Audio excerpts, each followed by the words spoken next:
I'll decline my share. You can have it out there in the World Cup. But no, London in the sun. Like today, just walking around here, and I was just like, I just love it. Everyone's grinning. The vibe is excellent. You forget the vibe that London's got has got such a it's just a buzz, man. And it's metropolitan living, isn't it? And it's the fact that there are so many different types of people. Yeah, you got the hundreds of cultures, but living in like some sort of glorious melting pot. Like it's amazing. What's been like? Sorry to interrupt you, Bobby, but like there are certain things that you associate with every single summer. Every single kind of like there'll be like a song or a food, but for me, like musically speaking, I suppose it's not quite a summer jam per se, but one song that sticks in my mind is "This Is America" by Childish Gambino.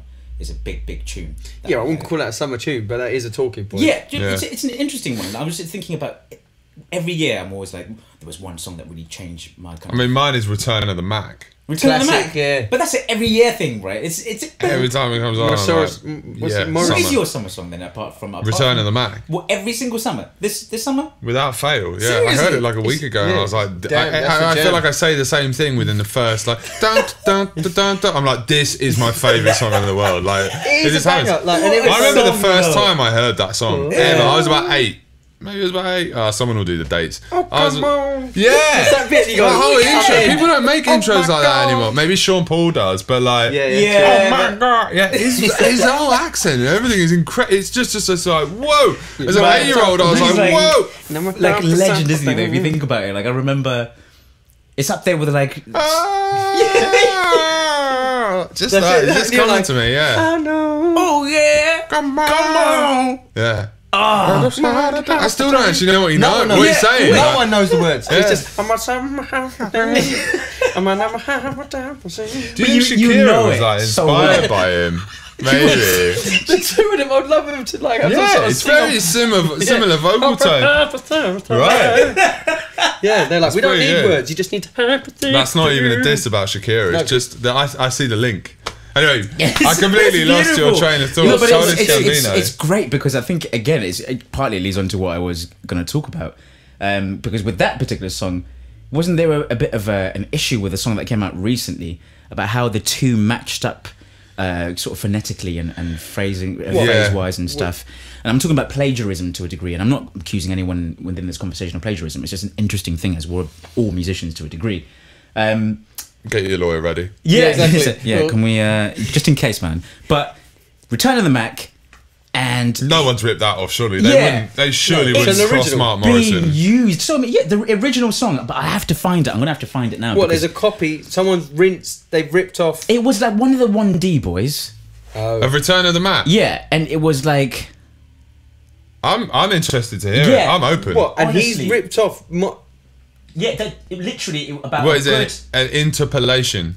Yeah. So like it's they've interpreted it and then developed it and spat it out again. Yeah. They say developed it, but taken a large chunk of it, but not a complete copy. Yeah, just enough. An extra you can see a clear link. Yeah. So they kind of go no. And they're like, we were listening to Mark Morrison at the time, and I don't know whether they somehow like it ended up skirts using. The phrasing is so similar. And while I'm finding that, I'll give you another example that's quite sort of recent, actually. So I think I started talking about this. Childish Gambino, one of the tunes of the year for me, This Is America. Not just because of the fact that it's got an amazing video. Incredible video. The beat is unbelievable. But I mean, I think weeks afterwards I came into the studio like, dude, like, we need to make something like this, man. Oh, you did play it? Yeah, I remember you came and you did play it. God, it's so, like, you could have been caught in this. It would have been 3-way then. Yeah. You'd have had. Dude, no, I'm glad we did it. We went for something that was a slightly more. I mean, I don't know how I'd have even tackled that anyway. I mean, literally just get every bass synth you've ever found in your life out and plug it into one input. It's what it feels like. This song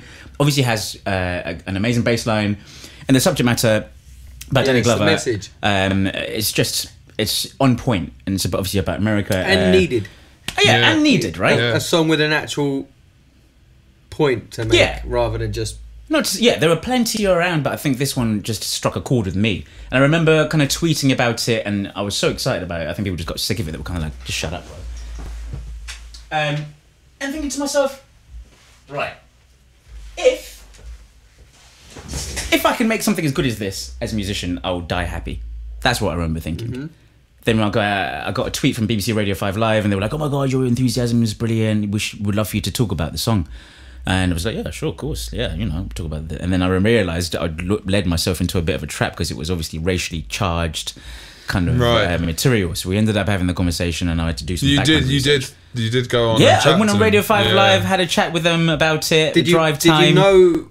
Obviously, it was going to go down that road, the political side of American. I did, politics. But I think sometimes when you react first before you think You're about like, I fucking love the song. Yeah, I just love the song. I'm going to talk about the song, and then I realised, of course, it has lots of references to things that have occurred in America that people may have found displeasing, or it's just a bit of a touchy subject. So that's not the point I'm trying to make. After having that whole experience with it, it then stayed with me. And then recently, even today, this morning, I was on the internet and there was this whole kind of like, oh no, Childish Gambino's song "This Is America" sounds very similar to American Pharaoh by Jace Harley, I think it is the name of the chap. And I played it, and then I played "This Is America," and then I played it, and I was just like, oh no. No, I heard that as well. Yeah, and I played it to you guys when we got in, and you were both kind of like, "Oh, is it?" Yeah, the flow is very similar, the vibe is very similar, and the message is very, very similar. Yeah. But is that what just occurs in music generally? Are we always borrowing and sampling from each other? What do you think?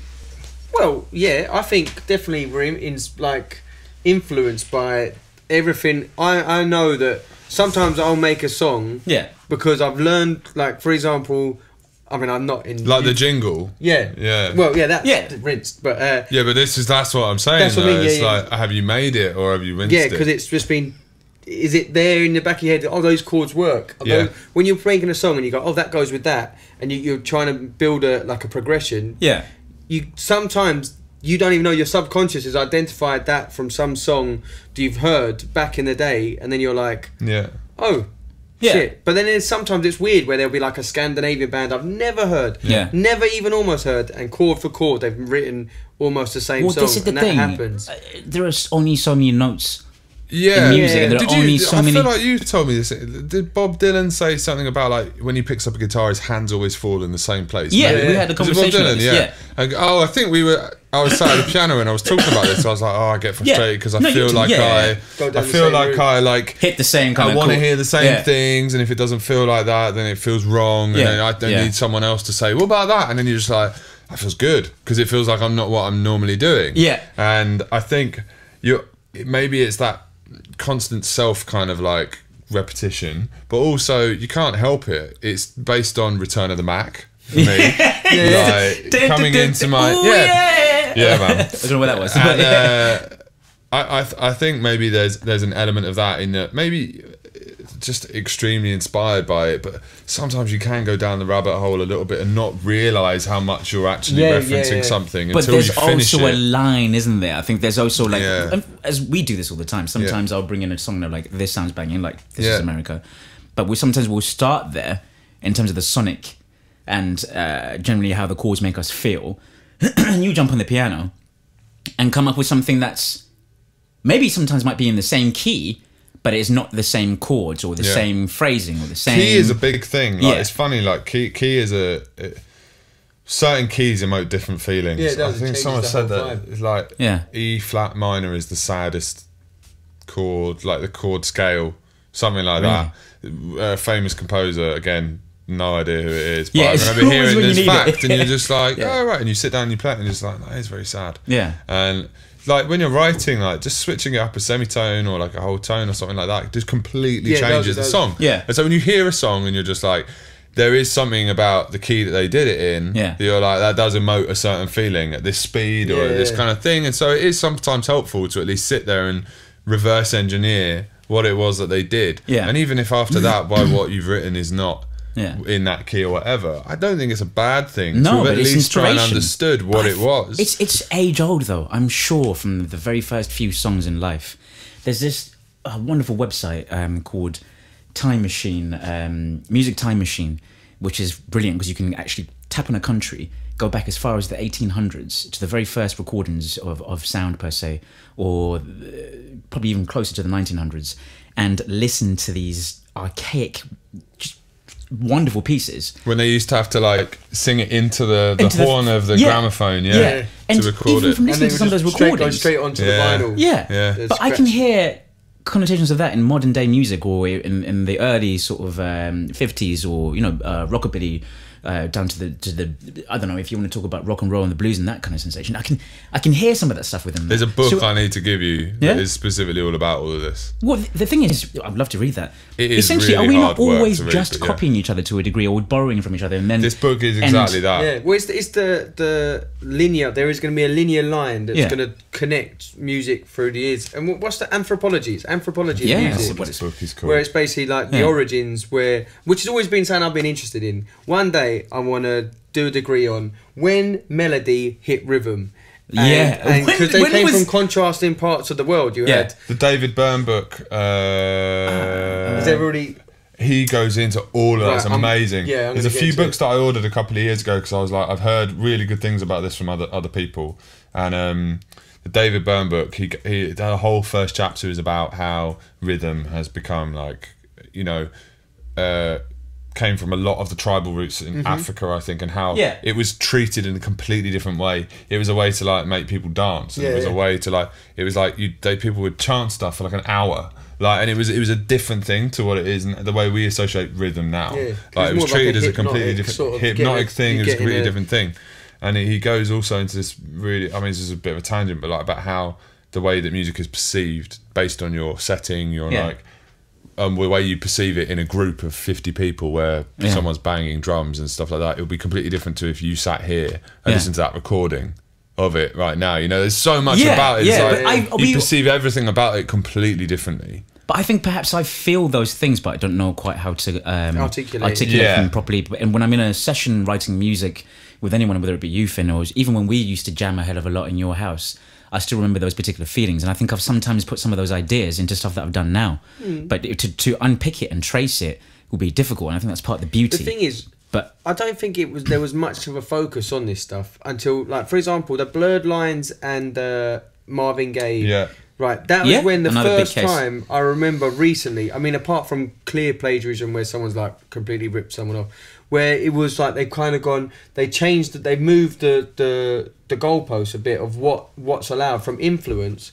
because the two songs don't sound particularly similar. No. And they're in the same key and they've got a loosely similar chord progression, but it's not the same. It's the it's got and they're like, it's the first time they've been able to say that you've copied a vibe. That's what they were saying. It's more about the vibe. It's messy, and then you kind of go, isn't it? Yeah. And it's that's dangerous, because like if you look at all rhythm and blues songs, or like Bob Dylan, for example, Bob Dylan. Yeah. When they done that mad speech when he came out, just suddenly done a speech for like an hour and a half because he'd never done any talking, and he come out and spoke. He went, all his folk songs, his original songs, like Blowing in the Wind, he wrote at 17 or 15 or something ridiculous, which is mind blowing anyway. But he goes, brilliant. It's just the standard folk lines. He followed songs that had the same progressions, and he goes, if you've played this song by what's his name, not Hank Williams, anyway, this song by this famous old folk legend, if you play this song enough times,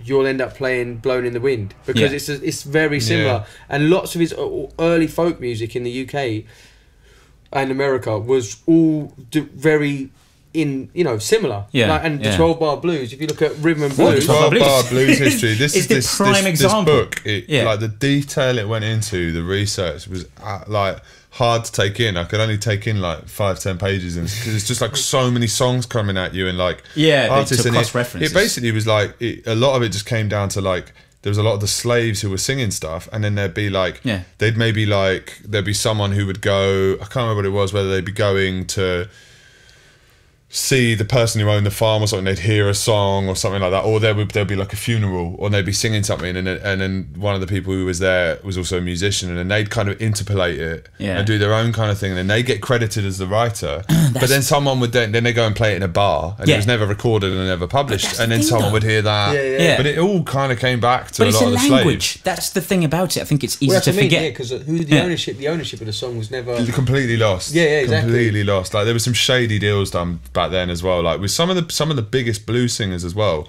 There's no way they came up with these songs. They were the first people to put their name to it. Because the old publishing deals were about the music. If you could get the sheet music written, put your name on it, then and say, this is mine, this was yours. This was yours. Across the US, they had those like one-stop shops where you'd turn up in the middle of nowhere. Exactly. And like people like Leadbelly and Robert Johnson and all that sort of stuff. Robert Johnson's a big part of it. They're prided as being the forefathers of blues, but just because they were the first people to record it and have a name written on a CD, the song, because you couldn't track it back. You'd see some guy playing blues and you go, oh, that's someone playing blues. But then as soon as it became a tangible thing that you could own, someone could put their name to, all of a sudden the whole boundaries of ownership of music, because these are chords, no one owns a chord. You can't own a chord, you can't own a progression, you can't stamp your name on it. But then what happened was, the more it became a business surrounding it, and the fact that there's other people, like, I'm not in the game, but it normally doesn't seem to be the artists that are agitated about this. It's more the people behind it who think, oh, hang on, I'm not getting a slice of that cake because you're using my artist something, but I want we get money if that. And it seems like those are the people out to claim the ownership of music, whereas an artist, it's got to be more fluid. Let me put something to you, because it's still the art to a degree. Well, coming back full circle to what we started to instigate this point, Childish Gambino, Jace Hardy. You told me yourself that Jace Hardy himself was going to come out and gone, well, it doesn't really matter. At the end of the day, as long as the message of the song is actually there, I don't really care. Can everyone just focus on what the song was about? Because it's a hard-hitting political message. It's still very hard to do that, though, man, because when I was on the Spotify yesterday, having a look at this thing, or today rather, this morning, 12,000 plays that song had. 12,000 plays. And I'm sure, I don't even have to check. Childish Gambino's been the 350 million... easy at this point, I'm sure, and combining YouTube views and such and such and such. I put this to you then in that case. You mentioned perhaps slaves sing songs while labouring back in the day, and then whether it be whoever is walking by who may not be particularly labouring on that day, taking that song and treading on the smaller person, because really and truly, if they wanted to say, hey, where did you get that song? Well, that's a great thing. I'm just going to take this song and use it over here and just like credit you to say that you came up with it, but then I want to try and make it bigger for you. Is there this is a very big point, it's maybe a bit much, but is there a difference between not Childish Gambino per se, but Childish Gambino and a producer that I actually love very much, maybe having a look at that piece of music and going, this is banging. And no one's heard it. No one has heard it. No one's going to hear a review. I'm just going to take this and, that's the situation. Or is that too dark? I would say definitely. This is what happened with that Swedish act. Who was it? It was like, I don't know if it was U2 or something, like one of the major big bands. Found this obscure Swedish... Who was this? Who was it? It was like relatively recently, this obscure Swedish band. And they had like maybe 500 followers on Spotify, it was like YouTube, and they had a MySpace account, and the band has sort of gone into nothing, and they were like, right, that band's dead, no one knows them, they're Swedish, no one's heard them, and they chord for chord, not lyric but melody, everything, they completely deliberately ripped it off, because they were like, no one will ever know. And then it came back and they got like a massive lawsuit, because this was the artist actually championing it, going, hang on a second, we no one knows us, but we know our song, and that's our song. And they managed to get, I need to find out who because it was a major act, it was like a major person, they just went and paid him out of court. I did with one of my friends I went to uni with when it was during the MySpace days. He's a singer-songwriter. Long live the MySpace days, come on. The MySpace days, the beginning of most people's career these days. And, he was putting his demos online, and he was chatting to this guy, I think, because it was so easy to connect with like people. It's like what Twitter became like with famous people. Just send them a message, like, and they're going to see it most likely. And it was the same in MySpace. You didn't have to be like friends with them. You could just send a message to someone, like a band. I think he was sending demos of his songs to this band who were signed. They were like a kind of like punky, it was like maybe like 2006, 7 or something like that. And the guy in the band like took the song, re-recorded it in his band, signed to a major label in America, released it, and my friend only found out like a year after it came out.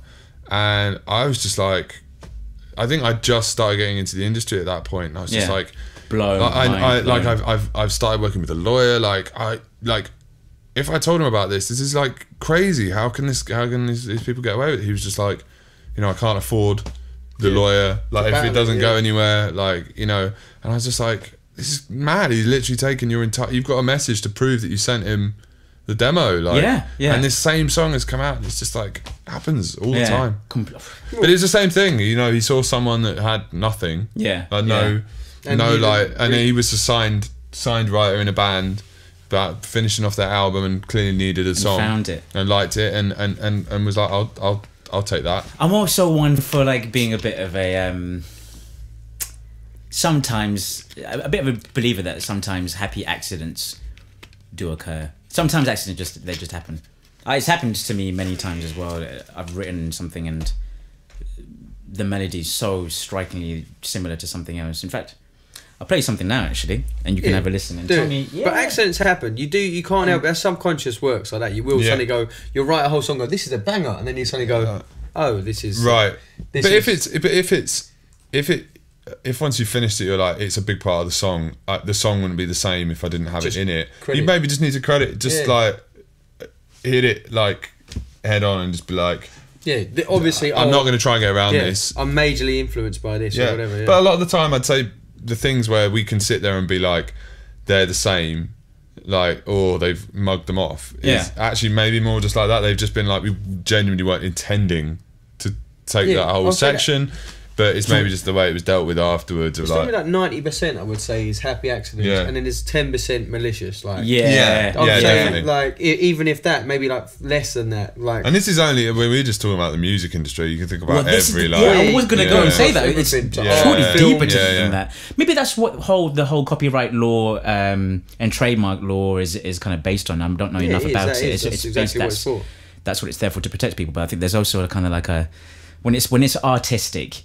It just feels like a bit more of a damned shame. Well, you get like the huge clothing companies like ripping off independent designers, things. It's standard though, like all over the world. Just like but it's almost just like some people get their break from it. Yeah, they're just like they then get picked up and like, we like your designs. Do you want to come work for us? But we're also going to. That's what's happened. That's why we justify in the artistic world. Yeah, because for the few people that have gone from being, this is my university dissertation performance, like fashion, for example. Yeah, here's my designs, and then someone from a big wig has used it, but then that designer's then got a job working for them and all that sort of stuff. But their design has all of a sudden been credited to Yves Saint Laurent or one of those. Yeah, one of the major houses. You know what I mean? And then but then they get a career out of it, and then so people seem to go. There's a point when you're trying to make it like.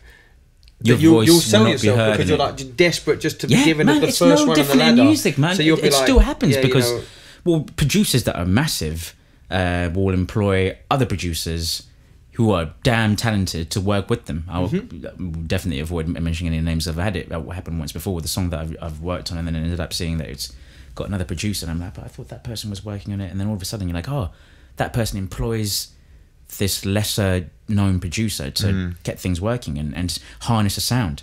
And that's if we go even deeper, it's just human nature at its finest, really. Take something, refine it, use all resources as best as possible, down to the ants. You know, find a stick, get the other ant to deliver that stick. That guy's good at carrying stuff because he's got a bigger back. Get that ant to put the other thing up there when we have a big tower, and that tower, exceeds to do whatever. Yeah, maybe it's just nature in its very essence. You take advantage of.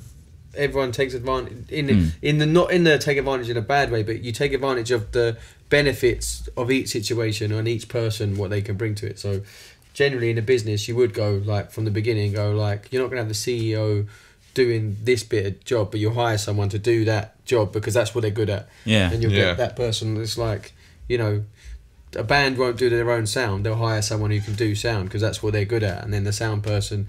We'll hire someone else to do monitors because they're better monitors than they are at front of house. And, But still, it's just a bit cheeky though. Yeah, it is just damn cheeky. But then all I want is, because what the management of Childish Gambino have done is they've just come back and gone, no, we've got plans for this song 3 years ago. This was on. We got stems of it. We've got we completely haven't heard that song by. We don't even know his name. No, we've never heard it and all that sort of stuff. Whereas what they could have done is gone, which Childish Gambino should be doing, because he seems like a nice fella and he seems to have his head screwed on. If we go, no, like the other guys just got, no, the message is right, and also, all right, maybe it has been an influence. I wasn't aware of that song or whatever. Maybe it has, but at least it's pulling to light more another song with a similar message. I'm now listening to that guy's album, because man, I promise you, man, there's some stuff in there you're like, that's great production. Well, the bass line in that tune's sick. It seems a little bit more. It's a good one, and I in all essence, I really wish that guy well, because I think he deserves it. And I think to talk about music more positively, and you're probably going to hate me right now, but because it's positive. But hang on. I've always been like, so we obviously we met on Instagram and stuff, and I remember back in the day when MySpace was kicking off, right? Remember when we first started? Right. I remember kind of like seeing Finn doing his thing and working a lot of like MySpace time. Yeah. And you were kind of like working with a lady that I love very much, Eddie Golding. Yeah. You'd worked on a good bunch of records. We met on MySpace. Did you meet in MySpace as well? Messages on MySpace, yeah. Yeah, and that's the beautiful side of technology that I want to keep kind of working with at the end of the day. But to watch your journey from there up until now, where you've just been smashing out banging tunes, and we've talked in depth, and a lot of my kind of followers always ask me about, they enjoy the podcast, and I'm sure, us talking about our girlfriend experiences and ridiculousness like that, it's fun. But what people really love to know about is how people get into music, and how you get to where you are now, I suppose, in a sense. And I've always respected you for what you've done, and recently you've been pulling out some great tunes. Recently you had an amazing number one with Jess Glynn. I'll Be There, a tune that my whole family, literally, if I get in the car, I'm like, I've not heard it once. Well, they do the shoulders and everything. Yeah, the shoulders, the whole thing, because it's such a distinctive tune when it comes on.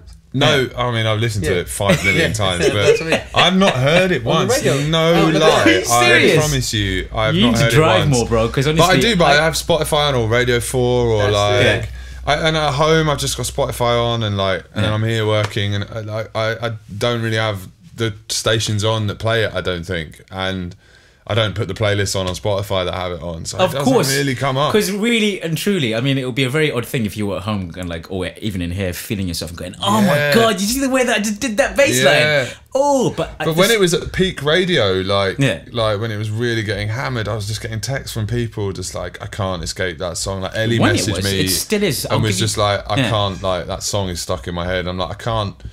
I haven't heard it yet, and I was just like, I honestly haven't heard it. Yeah. But that's amazing. Like, I'm really happy, but I haven't heard it anyway. So, I suppose to you and I, and anyone who's worked with music, it's probably a bit of a simpler process to get to that. Actually, no, it's a much more complicated process to get to that point of having a song released, and it's out there and people are liking it. But I always have conversations with you, and I talk to Bobby all the time about how difficult it is getting that song finished when you've kind of written a bunch of songs with somebody, and you pick the one or two or three and you're kind of refining them. And I remember starting to work with you at a period of time when I first heard the beginning of that sample, which is like the starting. Of Jesse's song. Yeah. That wouldn't have been that long after we've started the song, I don't think. Yeah, and watching the journey from there to where it's at now, I just would love to kind of hear your thoughts on how the process kind of goes, I suppose. For that song in particular? Yeah, that one was, we wrote it at a camp that I helped Jess and her label organise. I had this idea for this camp. I've tried to refine the way that I work recently in the last couple of years of work with less people but more often, and not stress yourself out that you're not working with absolutely everyone. And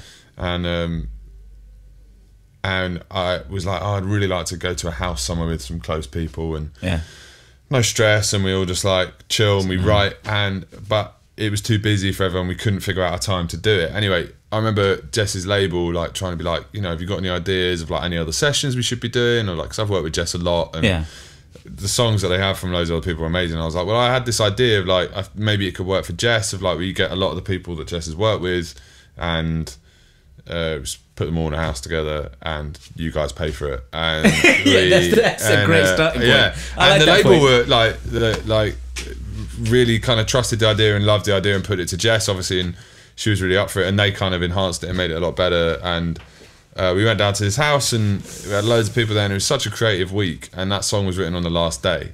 and it was actually the day when I had spent 4 days in one of the rooms in the dining room of the house in the setup, and I was really burnt from like being in control of everything and like bringing everything together and recording vocals and just like trying to write and I was just like, you know what, I was working with these producers called The Electric, and they were working with Camille, who was writing the song, and they also had another writer in there called Jerka. I think it's pronounced Jerka in Swedish. And I was like, guys, do you mind if I just like come and chill with you? And I took my guitar and we like sat down in the cinema of this house. Mad. Like a nice house. Can we go there? Oh, it was mad, absolutely mad, but like the best experience. Like there were like 5 different rooms in a house of people working.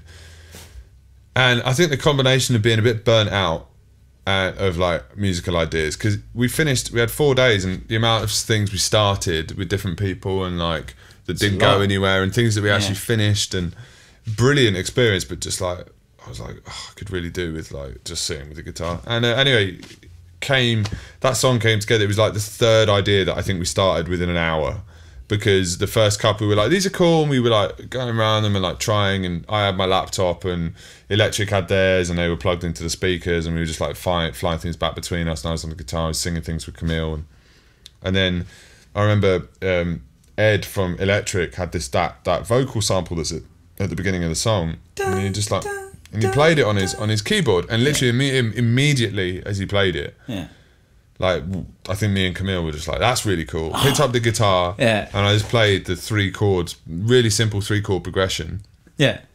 That's what is it?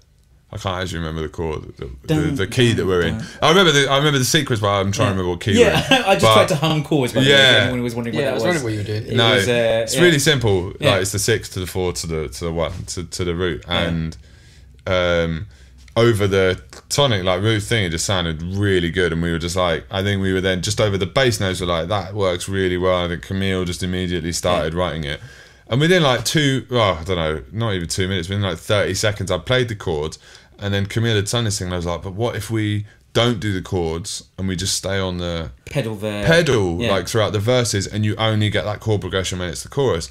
And we figured that out in the first like 2 minutes, which between can the melodies. Take an eternity. So long to figure that out. Engineering on a track. It was the quickest decision, and everyone around the room was just like, yes. But had you not been that tired, had you not been in the cinema, had you not gone to the toilet just before, tried the 2 ideas before it, the combination of everything, like fluke, but also an element of there being great people in the room with great ideas, and not that the other songs that we tried during that week weren't good, but just that like the combination is a big thing, and it's exactly what the label were trying to sort out when they organised this thing, was just like get the right people in the right place, trying to capture that thing, and if we get enough people there, and maybe we'll capture something. And it's the environment, isn't it? It's the environment. There's so many things. Like, would you say it's the basement takes what Bob Dylan done? That's what everyone tries to mimic. Great point. It's the basement takes, where years ago in his most popularity, Bob Dylan went and got this house in the countryside.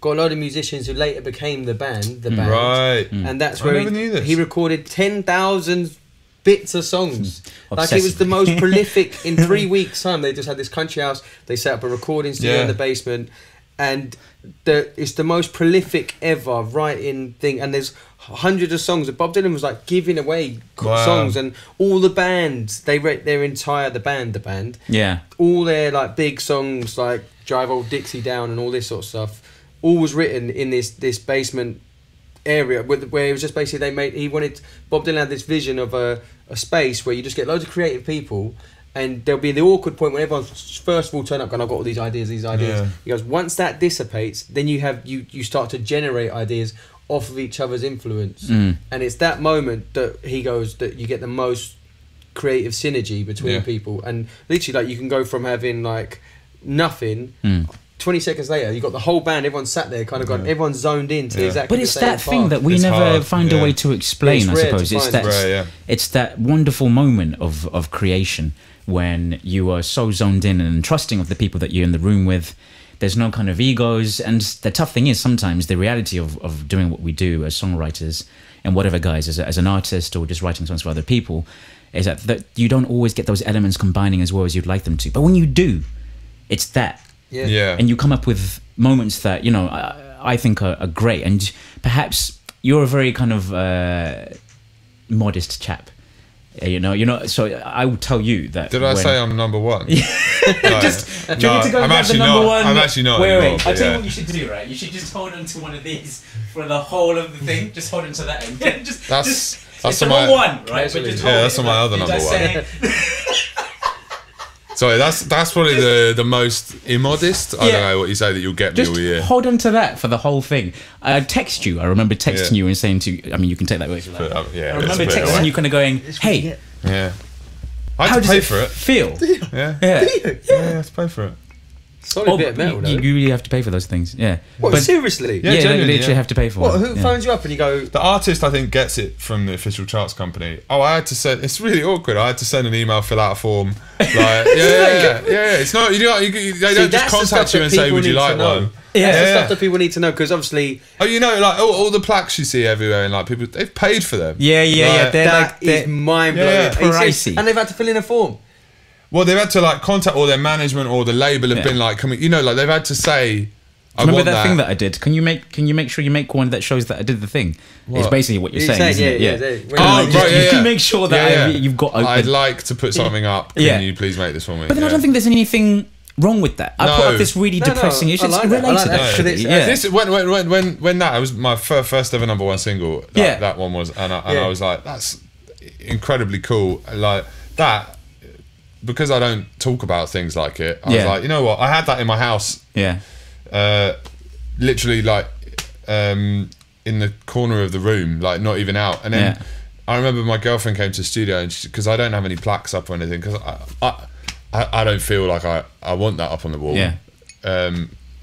But I don't see I think it's so cool when people do have them everywhere. You see the things and just like Steve Mack's studio, he's got like these amazing plaques where you're just like 10 million or something, and you're just like, I would put that. Even 10 million of a 0.1 of a penny is like, that's good. I'd put that on the wall. Yeah. But then my girlfriend was like, you've got nothing up. You've got like, you need to, embrace it. And I was like, all right. Well, you know let's put this up on the piano. This is exactly it though. And I think my point was, you are a very modest person, but I remember texting you and saying to you, you go on, mate, we don't want to make you feel too awkward. I remember texting you and saying to you, man, how does it feel? Congratulations. Because obviously I remember you kind of conceiving the track and the troubles that you may have had in between getting it to completion, just like any other song. Yeah. It's a difficult process sometimes, But I think that what people might want to know to kind of round off is that being the modest person that you are, I think it's important to always celebrate the things you've done in the past and the things that you're going to do in the future.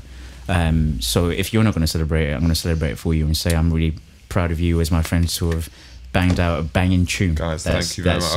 I do appreciate it a lot. Yeah. I think sometimes my shyness of talking about it sometimes seems like I'm disinterested. Too cool for it, and I worry about that. I've been pulled up on it before. I've seen you did that. It's like they say. Like with Lionel Messi, they say he's really good, but his temperament is like he doesn't want people to talk about it because. Naturally, unless you're an egotist or an egotistical person, you don't really want everyone pointing out. Like it's just. Oh, believe me, I'm happy. I'm chuffed, and you can see that you're chuffed. But you don't need to be like the big I am, because no one would like that. Because as soon as anyone is the big I am, everyone goes, "What a cunt!" What? I'll tell you what, right? So, it's true. It's true. I'm constantly towing that line in life anyway, so I might as well not. No, I reckon. The most fitting kind of humble. Stay humble. Hendrix said it best. Yeah. Or to be honest, I think Jimi Hendrix said it best. We said, "Don't pay me compliments," and I can't, be directly quoted for this, and I will find the quote exactly, but it was something along the lines of, "I don't like compliments. I don't like it when people tell me that I'm great because it's nothing but a distraction." Yeah. And that's what Lionel Messi is like. He's kind of like, if I focus on that shit and people telling me, "Oh my God, that's so brilliant" and stuff, you start feeling yourself too much. Then you start looking at your Instagram. That's why you shouldn't listen to me. This might be going off on a tangent. Yeah, hit me. But there was, I was listening to a podcast on something and they were talking about award shows. Yeah. I think it was just someone's opinion on it, nothing like factual, was it? Yeah, nothing. But they were just like, award shows are actually terrible, like because they make everyone else feel like they lost. You get one winner. Yeah. I've saw this. And it makes everyone else that doesn't, they could be supportive of the person that's actually that's a won, horrible but environment, isn't it? everyone else is a loser. That's why you get people like Denzel, like lately, who he's a bit past it now. Not past it, but he's a bit more experienced now. When he loses an award to somebody, I remember seeing one recently, he's visibly upset. Well, and you see it, he expresses that. He's not going to sit there and like smile really hard. But they are kind of an odd beast, aren't they? Yeah, and a war ceremony, you got 400 people going in, full of beans, excited. Everyone's thinking, half an hour in, you've got 390 losers and 10 people that have won. Yeah. Those 10 people feel smug but awkward because they don't want to go and sit in a room because all of a sudden you're sat in a room. And people are genuinely happy for them. Yeah. Like, if you've lost out on something, you're happy for the person as well. You're like, well, yeah, it's great. Yeah. And there's a reason that they win these things, but yeah, there's definitely an element for everyone else. And it's the same with the charts as well. And I think there's an element of just like, okay, yes, this got to number 1. Yeah. But it doesn't mean that everything else wasn't good. Yeah. It's a fine line, isn't it? But between sort of celebrating those things that happen that are good and such, and then also realizing, maybe taking that same energy and going, I want to make something else that's even better. I think that's what all the greats were like. That's what the Quincy's and the Michaels and all that stuff. That's why I respect people like that, and that's why I respect your attitude. And on that particular note, boys, we have been running for quite some time. And have we? Oh yeah. Oh yeah.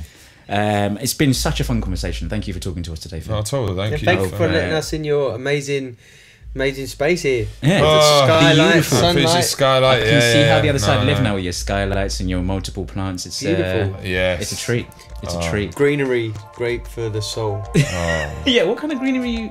Maybe not even that. All kinds. All kinds of greenery. All kinds, yeah. Good greenery. Thank you so much for listening. If you've been listening today, I am Irrationale, and this has been the Irrational Review. Thank you to Bobby Kane, Finn Smith, aka Starsmith. Tune in next week for more ramblings of our tales and general ramblings. Thank you very much.